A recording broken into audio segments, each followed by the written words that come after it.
Steve, I know you can't go into the details of why Dane Murphy has left the club, but do you expect it to change your role and your job spec at all? No, I don't think so. Obviously, fairly recently, the club appointed a sporting director in Filippo Giraldi, and I've been working really closely with him over the last few months. So obviously a busy time at the moment with it being January and the obvious conversations around possible transfers, and that's really been my protocol. I'm a head coach. It's a football job, coaching the team, and like I said, most, if not all, of my dialogue is on a day-to-day basis is with him. So no, I don't see any change personally. You touched on it there that Filippo obviously arrived earlier in the season. There has been a huge churn and a change in the club with winning promotion, and obviously the squad, parts of recruitment and scouting have left during the course of this season. From when you were promoted to now, 2 different windows, would you say you have more say in recruitment and the type of players you want in your squad? I think it's all. We always try and have a collaborative approach in everything that we do. And I think I'm only interested really in what's next and looking forward. I'm not really one for looking back, because we're in the middle of a season. In January, we have an opportunity to improve the squad. We've got a lot of games to play. My focus needs to be on that. So I'm really only thinking about what's next and looking forward. And as I said, got a really strong working relationship with Filippo, and he has with the rest of the coaching staff as well, and I think that's a good start with communication in terms of trying to make the right decisions for the club going forward. So I'm very comfortable with how we're operating. Like I said, I really just want to focus on the players that I see every day, and the coaching and the preparation for games, and anything sort of above and beyond. Of course, I'm always happy to help and be involved, but just really enjoying the football, enjoying trying to improve the team, the squad, and working closely with the boys every day, and trying to give our best for the next game. I'm not a body language expert, but I got the sense after Southampton you're getting slightly irked by people asking you 2 days if you're about to sign someone else. But what feels closer at the moment, being able to bring someone in or letting some people go out the door? Was I that obvious after? It was subtle, I did. No, there isn't anything imminent about to happen. And I know if something was, then I would be fully aware. But I do know there's a lot of work going on, and I trust Filippo that when the time is right that he feels that I should know something, then he will tell me. But as I said, he really wants me to focus on the training and the preparation for Wolves at the moment. And if at such time we need to talk about some things, then we'll do that. So. You're basically asking me if we sign any players. Well, I tried to do it which probably not worked. But at the moment, I don't think anything's both in and out is about to happen. As for outgoings, though, is it difficult for you as a manager? Because there are players who maybe aren't in your plans, who aren't even in the 25-man squad, that it's best for them to try and move them on, and you don't want people here who aren't contributing. Oh, of course, all players want to play, and I respect that. If I'm being honest, the problem we have at the moment is that we've picked up some injuries over the last, since the World Cup really, because obviously Cheku got injured and Julian Bianconi, and unfortunately they've all been long-term injuries. So our injury list at the moment is not a nice one. So that has contributed to the current squad. We have to be careful letting players out at the moment, while we've got them injuries, and maybe we haven't got players coming in. So there's loads of moving parts to trying to put a squad together for when the window closes. But at the moment, we have a good working group, but there's it's a busy medical room at the moment, an unwanted list. And like I said, Jesse's maybe a couple of weeks away, but everybody else is nowhere near the the return to play date. So that's unfortunately been a negative contribution to the squad makeup at the moment. But we get on with it. Like I said, my focus is on the boys who are training every day and available for the next games, and we look forward to attacking them. On the subject of selection then, you described Saturday just gone as an opportunity. You said afterwards that parts of that performance were unacceptable. Has that result and display affected the way you think about Wednesday and who you might pick?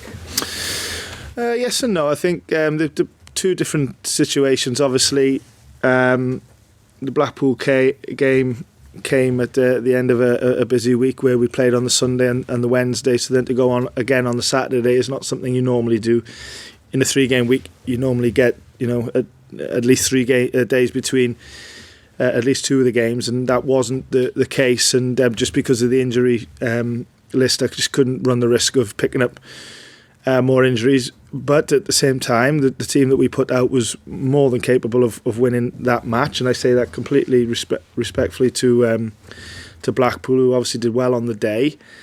And then the moments in the game were the unacceptable bits, the goals we conceded and the chances that we missed. I mean, somebody said I think we had 20 shots, but it wasn't just about the shots; it was about the absolute clear-cut chances that we missed. So, I'm not too narrow-minded enough to, as disappointing as Saturday was, and we didn't want to go out in the third round of the cup, and in the way that we did, didn't like it one bit, and the mentality that we are growing. At this club at the moment with this group of players, that was what we don't want to be. But the players knew that, the squad knew that. But at the same time, as I said, as disappointing as it was, I'm not narrow-minded enough to think that it's like that every day with them players. It's not, and because of that, I have to trust them that they don't let that happen again, and we move forward going into the next game, and like I said, try and pick the right team to play, the game plan that's needed to be a success against Wolves. Just finally from me then, 2 games this week. One could lead you to be within 2 games of Wembley. The other one is a derby against a team not too far away from you in the league, of which there are many games like that coming up. What's the bigger game this week? Well, we're not looking past Wolves, because that's just not how we work. Everything is 100% on that, and we'll deal with what's next come the final whistle on Wednesday. So preparation is fully focused about Wolves. Decision making will just be made around what we think is right for Wolves, and like I said, hopefully we make some positive decisions and play well and win the game, and that's only what we're thinking about. Thank you. Good luck. You too. Thanks. Hi, Steve. A couple on behalf of our network members, really. The decision to fly out to Blackpool has attracted a little bit of attention on social media. Can you just take us through the thinking behind the decision to fly that? In what way? In terms of negative attention, in terms of you flying for a short distance and having a bus meeting at the other end. There's been some comment on it on social media. I wondered what the thinking was behind that decision to make that journey by air. Well, first and foremost, we trust the operations logistics team, to do what's right for the squad and for the players. I don't think we're an outlier. I think it's pretty normal, whether it's right or wrong, but it's pretty normal for a team, in the Premier League particularly, and a lot of Championship teams to fly on distances like that. So it's probably not just a question for Nottingham Forest. It's probably a question for the whole of the Premier League. Is it one of those things where almost, you would, if you were to do what I think some people see as the environmentally conscious thing, you'd be ceding a significant competitive advantage to teams that didn't? Well, not everyone does it in the Premier League. The last thing I want to do is bring. Step back. Yeah, I mean, if there's been some talk around it, I'm not too sure. But then I don't want to bring any other Premier League club into it. But we're no outliers here. In fact, we because of where we're situated in the country, we probably fly less than most. Just finally on that, with that in mind, is it something that football as a whole might have to think about policing and having some rules? I can't make comment on that because I don't know the ins and outs of what every club in football does. I do know that it's pretty normal at the elite Premier League level, and we are trying to catch up and behave as much as we can like a Premier League club. Obviously, there's been a lot of transition that's gone on since we got promoted, and it's some of it's been a real push to try and operate in the Premier League. But it's all exciting. We're all trying our best, and everything's done with the best and the right intentions for success. That's for sure. So no, we're a thoughtful club. We're a family club, and we always try and do what's right for the greater good. But that's also giving the team the best chance to play well in games. Doesn't mean that you always play well. Look at the weekend, but if there was one way of guaranteeing something, then we would all be doing it, wouldn't we? So, yeah, like I said, I think the way that we operate is pretty normal. And like I said at the start of the question, we're no outlier, that's for sure. Okay, thanks, Steve. Cheers. Hi, Steve. Hello. We talked a little bit about some players that are out injured at the moment. I just want to check on a few that maybe we were unsure about in more short term. Nico Williams, Morgan Gibbs-White, and Tayo. How are they going into Wednesday's game? Are they available? Yeah, to be fair, we've got a few doubts. I'm not going to go into individual names because there's quite a few doubts really going into this week. So, and it's too soon to give any definitive information. So, for sure, we'll try and give everybody the best opportunity to play in the games this week, whether it be the Wednesday or Saturday. If that's not the case, then we carry on.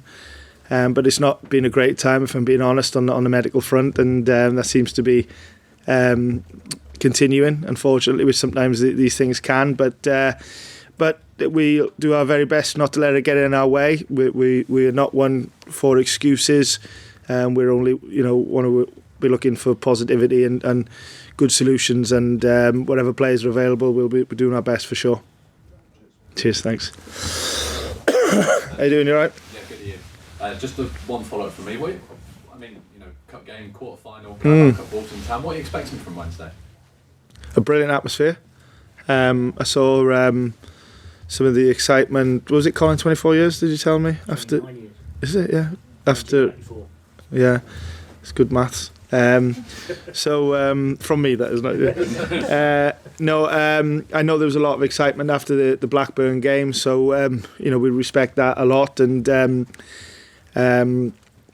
yeah, we're really enjoying our football at the City Ground at the moment. There's no doubt about that, and the atmosphere that the supporters are creating. So, whether it be a quarter final of a League Cup or a normal, I don't think there's any such thing as a routine Premier League game, but a Premier League game. One thing that's been pretty guaranteed this year is an amazing atmosphere. So, the home games can't come quick enough. So, that's first and foremost, and then the cup game, you obviously want to commit to it like we do every other cup game and try and get through. Obviously, we let ourselves down on the weekend, and I really hope that we can respond and do better in this one.